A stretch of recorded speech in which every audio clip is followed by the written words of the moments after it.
Hey guys, it's Chi. The day's finally here for the big reveal on part 3 of my exhibition series. I've decided to name the series Primordial because it was inspired by primordial gods in ancient mythology. And let me give you a quick explainer on what that is.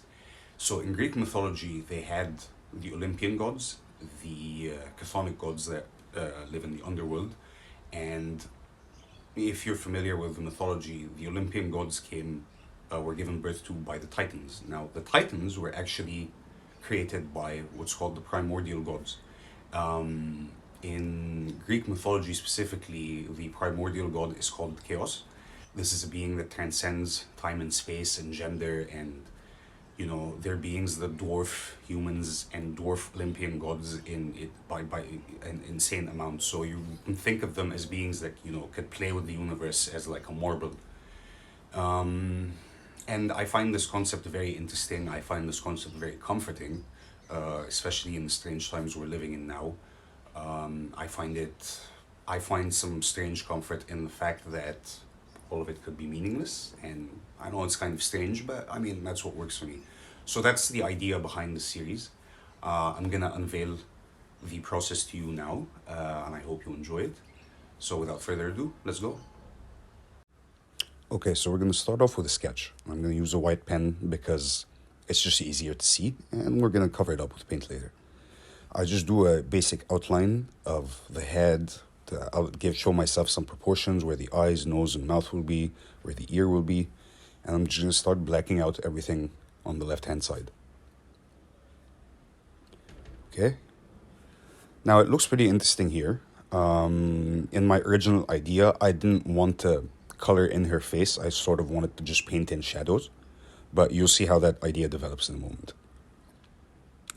So using a black marker, I'm just shading in the darkest parts that I can see in the reference image, which I'll put on screen. I've used several reference images, one for the shape of the skull and a different one for the lighting, but we'll get to that in a moment. Okay, I'm also using a little bit of yellow and neon pink paint to make the colors a little bit more vivid, adding a little bit more detail in the eyes, nose, eyebrows, the ear. And the shoulder that I'm drawing right now, I later realized this is an incorrect placement for the shoulder, so we will be adjusting shortly. So you can see so far, you can still see all the pore in her face. And I didn't really color in like a flesh tone or any sort of skin at this point. But as I started adding paint, I began to realize that even the highlights that I'm using with slightly transparent neon paints were covering up the pore too much. And I will go in a different direction. And bear in mind, in big paintings, you change direction and change the plan plenty of times. So I'm adding a little bit more shading, adjusting the tonal values, adding in a little bit of streaks for the hair. And you see that what I do here, because I spent some time letting the paint cure from the pour until I started painting again. And you see why I did that. So we're going to skip ahead in time a little bit. See the colors have covered up her face a little bit too much. And while working on this section, I started to realize that maybe, okay, I wanted more of the pour in her face and I had covered it up too much. So what I've done as we jump from this section to the next one is I've actually wet the paint that I painted on with a brush, and bear in mind, of course, that is a much thinner layer than when you pour, and literally scraped it off with a tissue to bring out the pore under her face. And you can see how the form of her face kind of changes now that we've removed a lot of the shading. I also decided to add in her arm and hand because I felt like we lost a lot of the yellow that was on the left-hand side, which creates good contrast. Okay? Now, I'm going back here to creating like a proper flesh tone. So what I've done is I'm using my mid-yellow, orange, burnt umber, violet, and magenta paints, mixed in different portions and obviously with some titanium white. And what I do is I start with a very, very pale complexion, and that gives me a nice background to further darken the skin tone. So I'm going for in the lighting, I'm going for what's called rim lighting, and I'll put up on the screen a reference for that. So rim lighting is also called backlight. It's when you have a camera, when you have a light behind the subject, and it creates this rim of light around the edges. In portrait photography, if you're doing something like the Rembrandt lighting, you usually have two light sources, and a third one doing the backlight to just give you a nice outline of your subject. Okay. I also want to give this tip to anyone who's trying to paint with a brush. Trust me, one of the best things I ever did to learn better coloring was learn how to paint people of color, because dark skin has so many tones and colors, and you would never actually notice them until they're pointed out. There is ultramarine blue, there is violet, there is orange, there is brown. Like, it is a very, very complex set of colors that create darker skin. So for the shadows, I'm using the violet, and I'm going to avoid using black until the very end for the tonal values. Here I'm going over the violet with burnt umber, and that creates a rich dark skin complexion. Here we go, just adding some details. Outlining the lip, creating a gap between the upper and lower lip. Shading the underside of the nose, creating some definition for the eyes. There's always a little bit of shade under the eye socket, and also slightly above, where the eye meets the ridge of the eyebrow. Bear in mind, of course, I painted this painting over the course of a week, so it was really hard to actually keep footage of every single step. So I'm gonna create some more gaps on the backside where her hair is, to just create a little bit more contrast between what the cells from the acrylic pour are looking like her hair. We want to just break that up so it looks like her hair is exploding into these cells. So I'm just creating a little bit more negative space.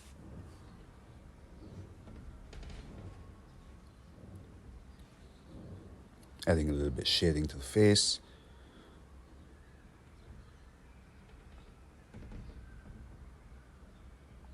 See, because when your subject is lit up with a rim light, usually the side that's opposite the light is quite dark.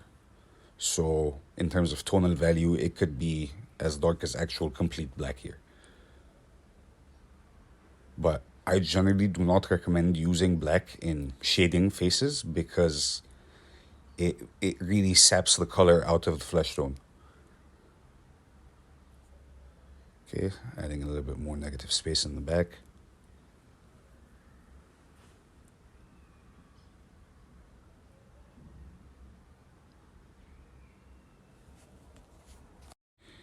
And you'll also see that when you're using wet acrylic paint, it's really easy to pull it back off the canvas if you decide against it.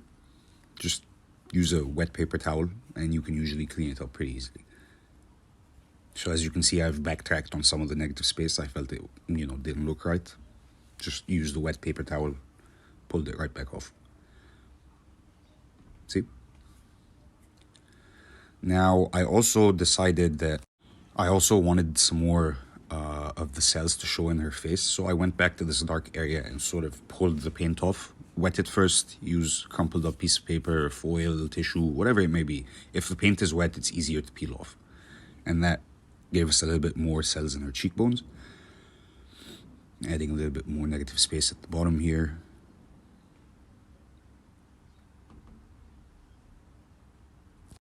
And now that I'm happy with this right-hand side, we can move back to the face.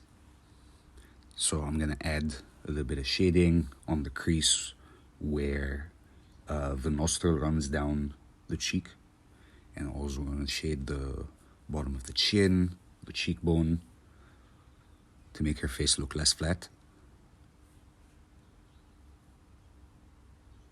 We do want to keep the absolute outline of the face actual white to actually look like a rim lighting effect.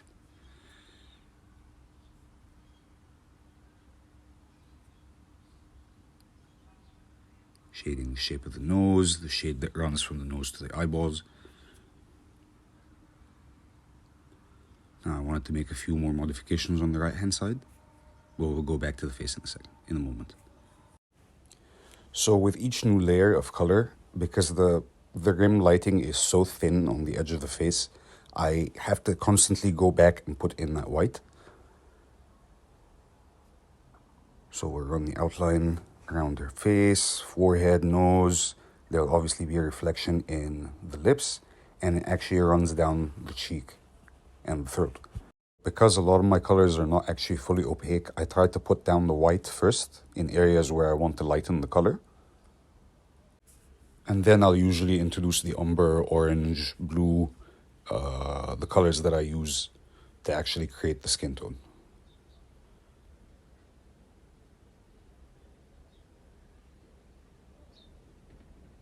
See, we'll go over that again.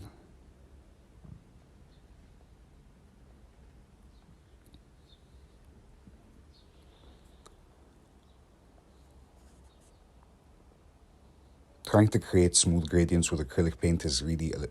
Acrylic paint isn't really the best type of paint for this type of job, but, you know, it is doable. It is possible to paint cool stuff with acrylic paint. It's not the exclusive domain of oil paints.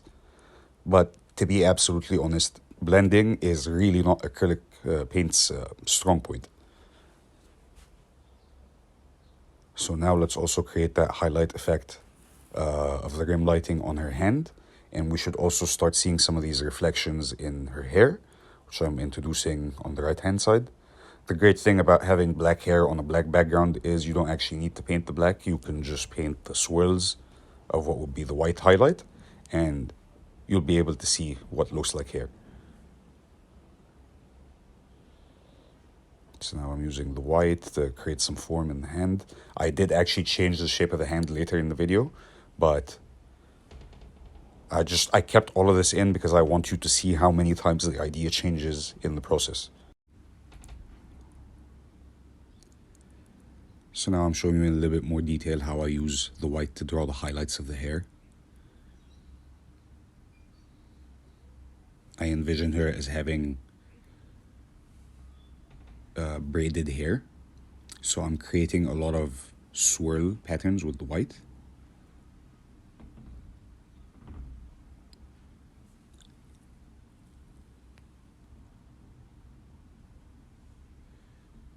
And I'm going to use her hair to kind of go in and out of the negative space, as you can see here, in the cells that are on the right-hand side. Now I'm going to just use circular objects and the same wet the paint and pull it off method to just reveal some of the yellow and use that as planets. So now that we've got an outline, I want some glow to come out from the back of it. And I'm going to do this using white, neon pink, and magenta, essentially.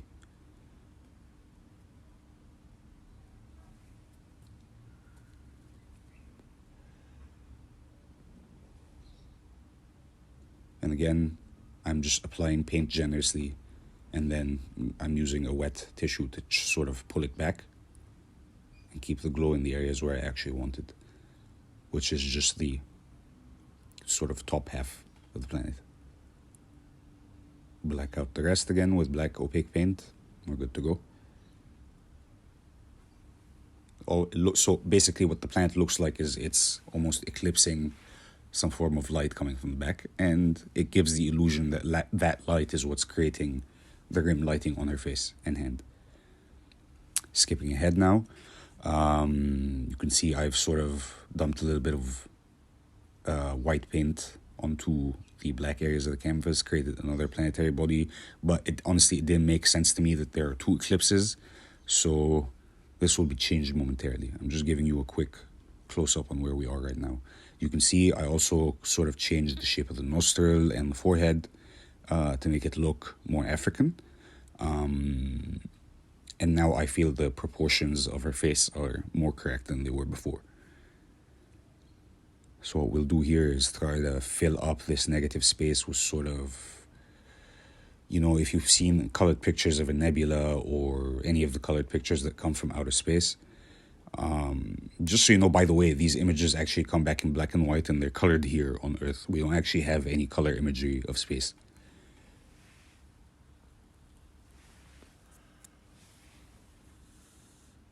So as I apply paint, if I feel like it's getting too much or it's too bright, it's very easy to just go back in with black paint and, you know, create random bits and pieces, move it around with a sponge, with a paper towel, with a blending brush, whatever really suits your preference here.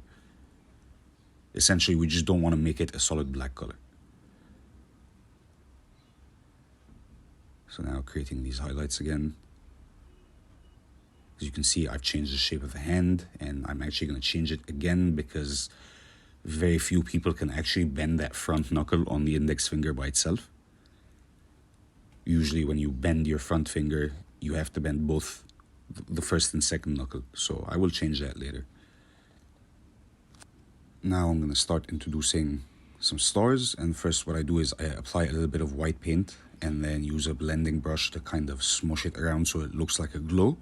And then I'll use the back of the stick or the back of the paintbrush to create an actual dot that represents the star, and that makes it look like the star is glowing as opposed to just a dot in the sky. Adding a little bit of the neon pink again.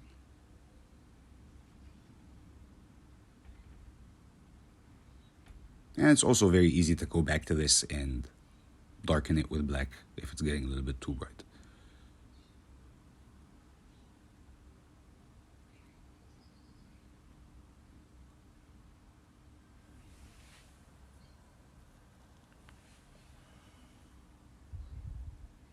So I tried that look of the Northern Lights type of thing, which I thought was cool, and I see people doing it with oil paint all the time. But to be honest with you, there are no Northern Lights in space. That doesn't even make any sense. So I opted against that idea and went back to a starry sky look, just to give it a little bit more realism. I know realism is not really the thing we're going for here, but it just felt more appropriate for the sky to look like this as opposed to the look of the Northern Lights, which is also very cool. And by the way, I'll put a reference of the artists I'm talking about in the description of the video. This particular artist is called Emmy. She's actually on Instagram. I haven't found her on YouTube yet, but I'll link you to her profile in the description.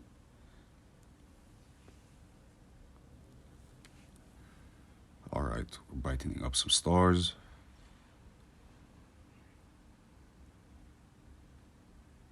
See how that star is looking very bright now, but it's getting a bit much for my taste. So I'm going to darken it again.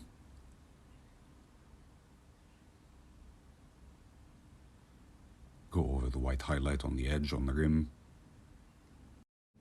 You can probably already tell I used a paintbrush to flick on some stars. And now I'm using the back of the brush with some bronze metallic paint that kind of glows as it catches the light, so it creates this very interesting contrast. And I'm sort of just looping around her head.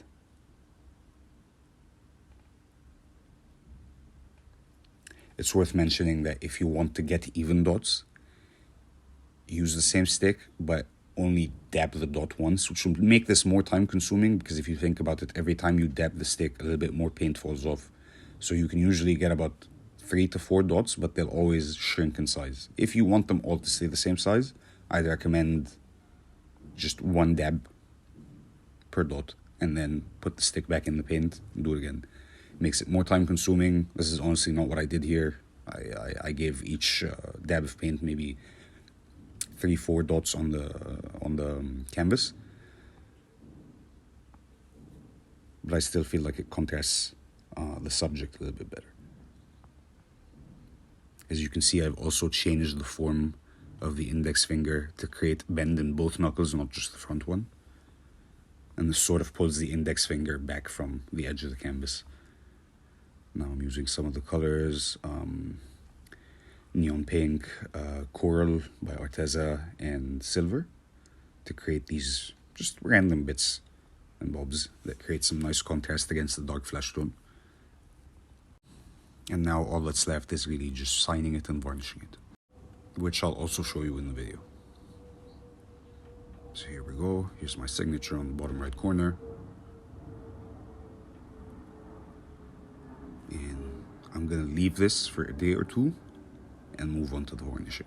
Now, I see a lot of people ask about what's the best way to varnish to not get brush strokes or visible texture from the varnish. So here's what I do. I water down my varnish and I straight up just pour it out of a cup, almost like I'm creating a base layer. I need a little bit more varnish. To be honest with you, this may not be the most economical way to use varnish. When you brush it on, it uses way less, but I really want to avoid the idea of brush strokes in varnish. And also, pro tip, don't ever do this in a cup that has dry paint in it. It'll eventually soak, come off, peel, and I spent a good 20 minutes with a tweezer picking up bits of yellow paint that were in that cup before. That was a horrible idea. Do not ever do that. So what I'm doing here is just I'm spreading it around with my finger. I know this doesn't look very appealing, but as I start to tilt, it'll all sort of self-level. The varnish is actually surprisingly good at self-leveling, the water-based stuff. If you have it in a thick enough layer. If you brush it on, it's going to struggle to self-level because there's actually not that much of it on there. And you can see in the short time lapse as I tilt, the streaks from where I spread it around with my hand start to disappear. Obviously, even out your edges, catch any drip that's on the edge. Move your paint around, see? All the streaks start to disappear. Again, using that tweezer to pick up all these bits of yellow paint that were from the dry cup before. Once again, I understand reusing materials is cool, but don't put your water-based varnish in a cup that has dry paint. It's gonna peel and come out in your varnish. And now we wait a day, and here's the finished product. Isn't it awesome? I really like how this turned out. I'm gonna zoom in a little to show you the details. It's got a nice little gloss finish. And I use the same varnish that I use as a pouring medium in the pour from part 2. Now remember, you can watch the entire process from mixing the paint to creating the pour in the playlist. That's part 1 and part 2 of this video. This is part 3. Don't forget to check out my recommended supplies on the Amazon store. And do check out my Etsy because prints of this will be available. Thanks for watching, guys. This is G. I'll see you in the next video.